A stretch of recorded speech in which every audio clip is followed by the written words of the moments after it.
हाय hello नमस्कार, welcome back to my channel.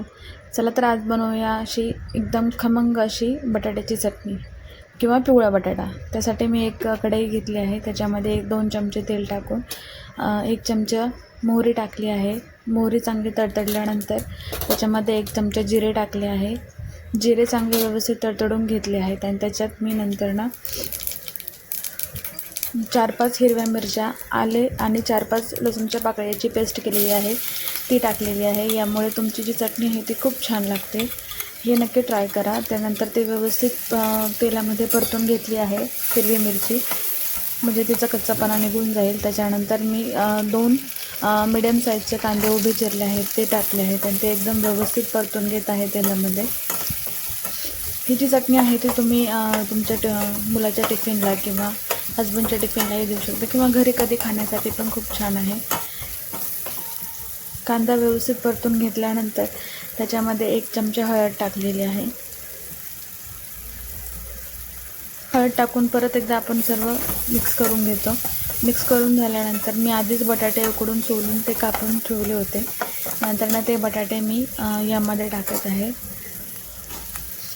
उकडलेले बटाटे टाकल्यानंतर व्यवस्थित सर्व मिश्रण एकत्रित करून घ्यायचे. ही चटणी तुम्ही डोशासोबतही करू शकता. एकदम सिंपल आणि क्विक होणारी अशी आहे. बरेच जण त्याच्यामध्ये शेंगदाण्याचा कूट टाकत नाहीत, पण मी टाकते. नक्की एकदा टाकून ट्राय करा, खाण्यास खूप छान लागतो. थोडंसं शेंगदाण्याचा कूट टाकून चवीपुरते मीठ टाकले आहे. चवीपुरते मीठ टाकल्यानंतर त्याच्यावरती झाकण ठेवून एक 4 ते 5 मिनिट त्याला मिडियम गॅसवरती वाफ येऊन द्यायचे, म्हणजे सर्व मसाले आहेत ते एकत्रित मिक्स होऊन जातात.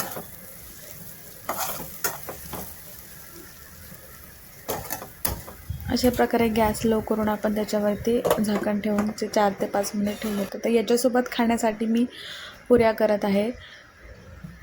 तेल कडक तापून घेतले आहे. त्याच्यानंतर मी एक एक करून असे पुरी सोटत आहेत.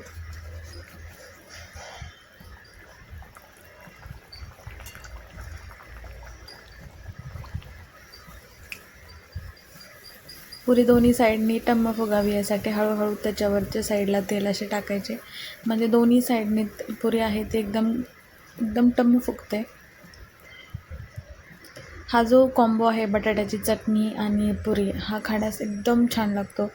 याच्यासोबत तुम्हाला गोड काही हवं असेल तर तुम्ही श्रीखंड घेऊ शकता किंवा तुम्हाला काही गोडा बासुंदी वगैरे पण तुम्ही घेऊ शकता. अशा प्रकारे मी एक एक करून सर्व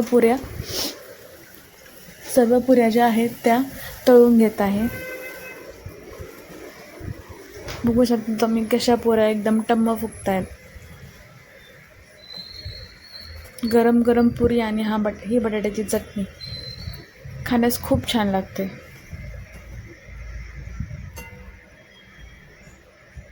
दररोज मुलांना त्याच गोष्टी खाऊन कंटाळा आला असेल तर नक्की ही रेसिपी ट्राय करा तुम्ही एकदा, किंवा घरीही खाण्यासाठी ट्राय करू शकता.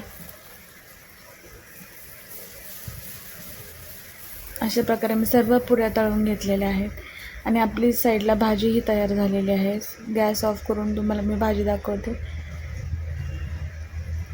ही रेसिपी तुम्हाला आवडल्यास नक्की ट्राय करा, शेअर करा आणि सबस्क्राईब करा.